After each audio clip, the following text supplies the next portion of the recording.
우리 하나님 말씀 전도서 1장 13절에서 14절까지 말씀입니다. 전도서 1장 13절에서 14절 말씀, 우리 두 절 말씀인데요. 우리 말씀을 앞에 화면에도 있습니다. 우리 함께 읽도록 하겠습니다. 시작.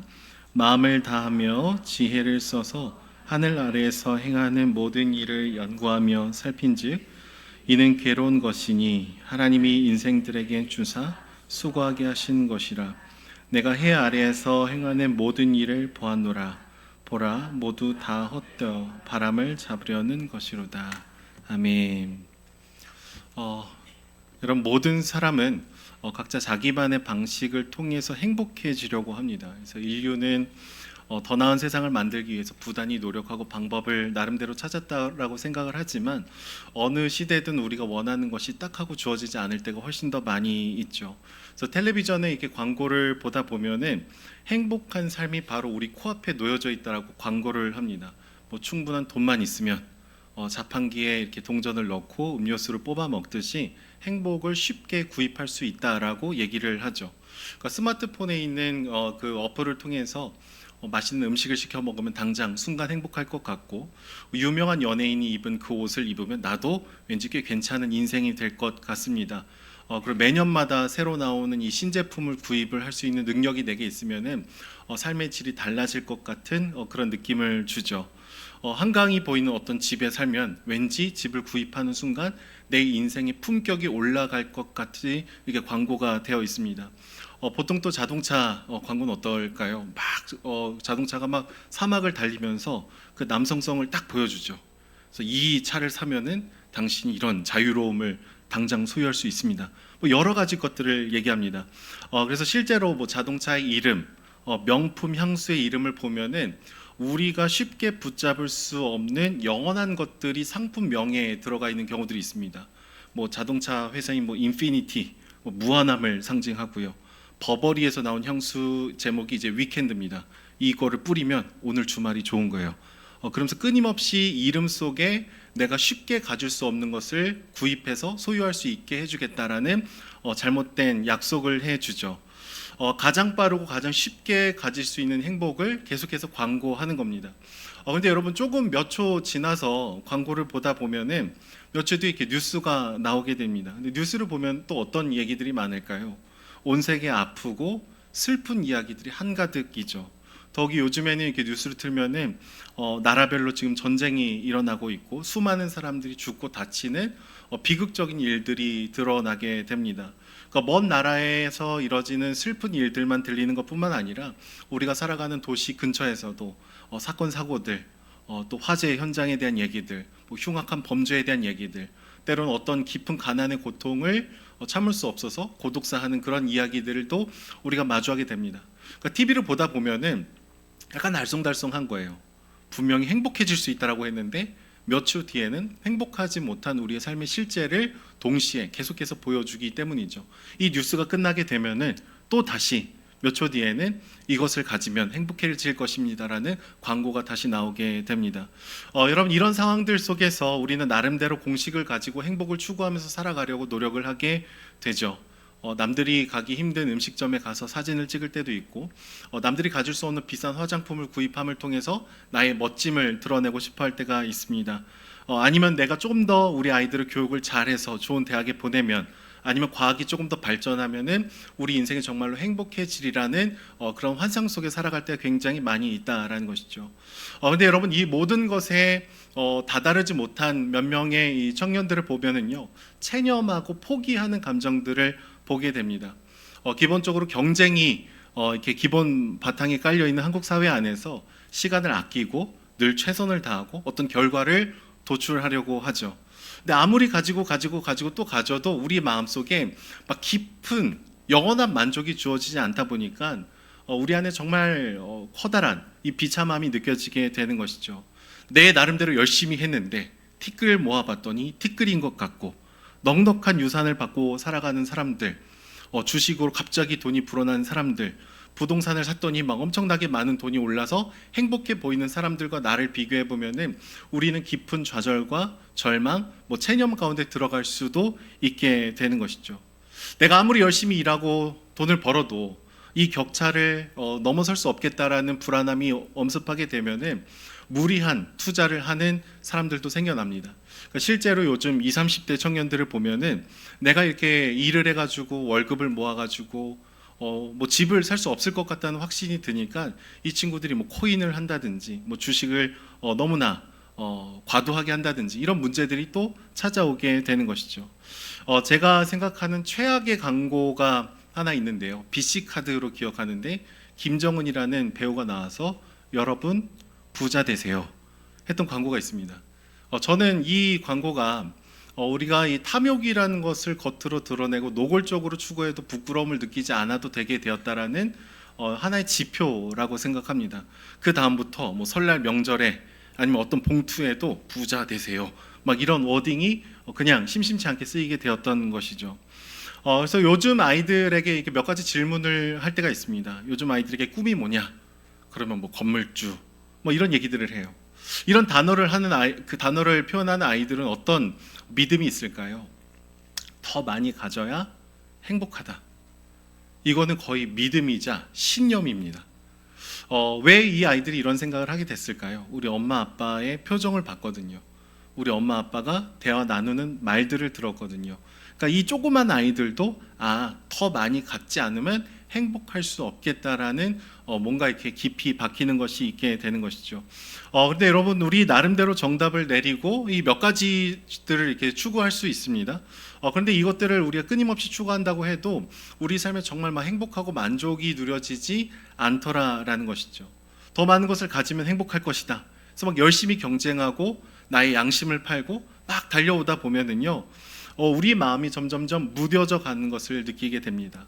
옳지 못한 업계 관행이라는 걸 알지만 더 많은 것을 가져야 되니까 두 눈을 감게 되고 나의 기도권을 그냥 활용하게 되는 것이죠. 더 많은 것을 가져야 되는 젊은 부부들에게 자녀를 갖는다라는 것은 어떤 것일까요?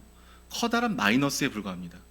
아이를 낳으면 나는 이제 해외여행을 갈 수가 없고 이런 것을 누릴 수가 없고 끊임없이 마이너스 하면서 우리 둘은 그냥 우리 둘만 살자, 아이를 갖지 말자, 이런 선택에 이르게 되는 것이죠.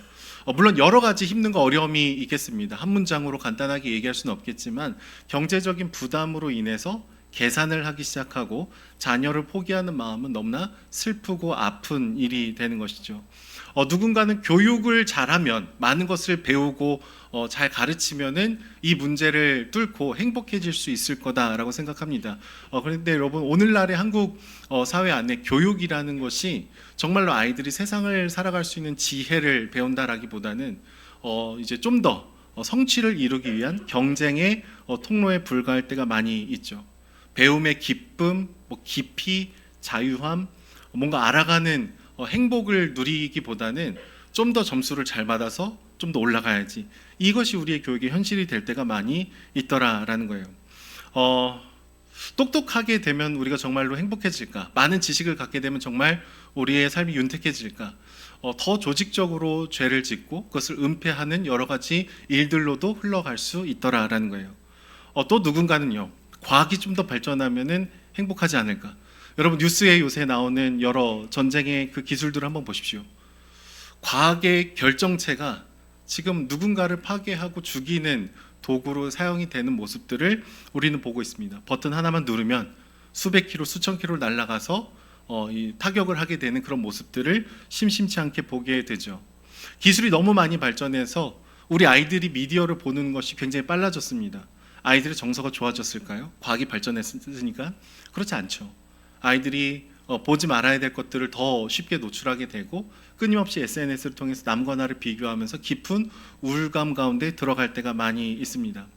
요즘 가장 대두가 되는 AI, 이 기술이 막 발전하면은 우리 삶에 정말 윤택해질까?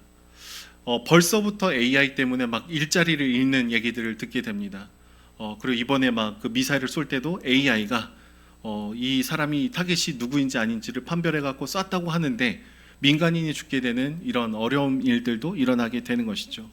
그래서 오늘 전도서의 말씀처럼 해 아래서 행해지는 그 모든 일들이 우리 나름 방법을 찾고 이것을 좀 더 집중하면 행복할 수 있을 것이라고 생각하지만 그런 것이 헛되고 헛된 모습일 때가 훨씬 더 많이 있는 것이죠. 우리의 힘, 우리의 방법, 우리의 노력, 우리의 진단. 근데 사실 그것이 우리에게 소망을 줄 수 없다라는 것을 우리는 경험적으로 알고 있습니다. 그런데 이런 상황 속에서요, 누군가는 체념으로 반응하면서 하루하루를 살아갑니다. 특별히 이제 은둔형 청년들이 점점점 많아지고 있어요. 나름대로 노력을 해봤고 애를 써봤는데 달라지는 게 없는 겁니다. 그러니까 깊은 어둠 속으로 들어가는 거예요. 계속해서 이렇게 가격이 낮은 어떤 물건을 끊임없이 구입하면서 성취감을 느끼거나 아니면 현실에서 도피할 수 있는 어떤 가상의 게임에 들어가서 계속 밤낮으로 게임을 한다거나 아니면 현실과는 다른 스토리들이 펼쳐지는 웹툰에 중독이 돼서 계속 거기를 헤매는 청년들도 굉장히 많아지고 있습니다. 그러니까 우리가 진단하고 해답이라고 생각했던 것들이 오히려 우리에게 더 큰 어려움으로 주어지게 되는 것이죠. 그런데 이런 고민을 우리가 충분히 하지 않으면요, 우리는 여전히 세상에서 얘기해주는 방식과 이야기와 이 패턴을 그대로 따라갈 때가 많이 있죠. 정말 이것을 추구하는 삶이 우리에게 행복을 줄까? 라는 질문 없이 일단 달리고 일단 공부하고 일단 경쟁하고 그렇게 살아가다 보면은 그리스도인이라고 말하지만 하나님은 우리 삶의 목적과 이유가 되시기보다는 내가 행복해지기 위해서 주님이 나의 수단이 되는 일들이 일어날 수도 있다라는 것이죠. 그래서 하나님과 우리와의 관계가 어떻습니까? 마치 램프의 바바처럼 필요할 때는 잠깐 불러내요. 그리고 대부분의 시간은 사라져 주길 원해요. 왜요? 불편하거든요. 하나님이 계속 내 삶을 지켜보고 그러면 뭐 지적하실 것 같고 뭐라고 얘기하실 것 같으니까 내가 원할 때만 잠깐 뿅 하고 나타나셔서 내 기도의 제목을 들어주시고 사라지기를 우리는 원할 때가 훨씬 더 많이 있습니다. 전도서 7장 2절 말씀에 이런 말씀이 기록이 되어 있어요. 초상집에 가는 것이 잔치집에 가는 것보다 나으니 모든 사람의 끝에 이와 같이 됨이라. 산 자는 이것을 그의 마음에 둘지어다. 대부분의 사람들은요, 어디에 우리의 초점을 두냐면 잔치집에 우리의 시선을 둡니다. 화려하고 부족한 삶, 축제를 누리는 삶, 무엇인가를 끊임없이 구입할 수 있는 잔치와 같은 페스티벌이 내 인생이 되었으면 좋겠다라고 생각을 하죠. 근데 전도서의 저자는 이러한 삶이 어리석은 삶이다. 오히려 지혜가 있는 삶은 어디를 향한다라고 얘기할까요? 초상집에 우리의 시선이 가 있어야 된다라고 얘기합니다. 이 말은 누군가의 깊은 고통에 참여할 수 있는 지혜가 필요하다라는 것이고, 두 번째로는 우리 인생에 유한한 한계가 있고 늘 죽음을 염두에 두면서 오늘을 살아가지 않으면 우리가 헛된 것에 마음을 빼앗길 수도 있다라는 것을 전제하는 것이죠. 여러분, 우리 인생의 끝이 있다라는 것, 죽음이 있다라는 것을 기억할 때 우리는 과도한 욕심으로부터 좀 힘을 뺄 수 있게 되는 용기를 얻게 되죠. 문화부 장관을 역임했던 이어룡 교수는 메멘토 모리라는 단어를 굉장히 많이 썼습니다. 죽음을 기억할 때 우리의 삶이 농밀해진다라는 워딩을 되게 자주 사용했어요. 죽음을 기억하면 왜 우리 삶이 농밀해질까요? 죽음을 기억할 때 우리가 허망한 것들을 놓을 수 있는 지혜를 빌어서 부여받거든요.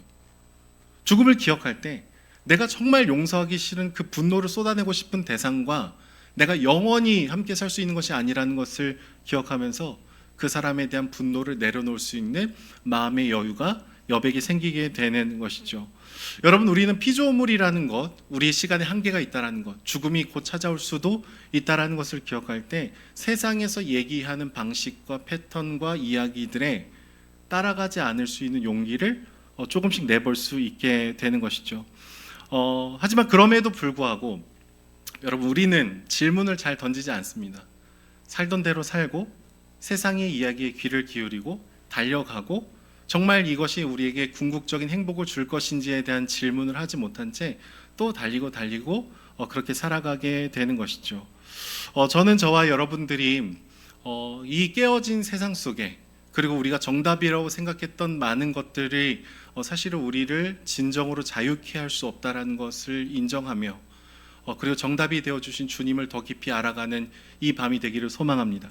그리고 주님을 더 깊이 갈망하고 만나고 나아갈 때 우리가 소망을 품고 있었던 그것들이 다시 하나님 아래로 들어오고 좋은 것들이 궁극적인 것으로 올라갔던 많은 것들이 다시 제자리를 찾게 되는 은혜가 있을 줄로 믿습니다. 우리에게 정답이 없다라는 겸손한 고백, 내 나름대로의 진단이 틀릴 가능성이 높다라는 고백, 그래서 주님 앞에 더 엎드리고 기도하고 걸어가는 저와 여러분들이 되기를 소망합니다. 우리 함께 찬양하며 나아가도록 하겠습니다.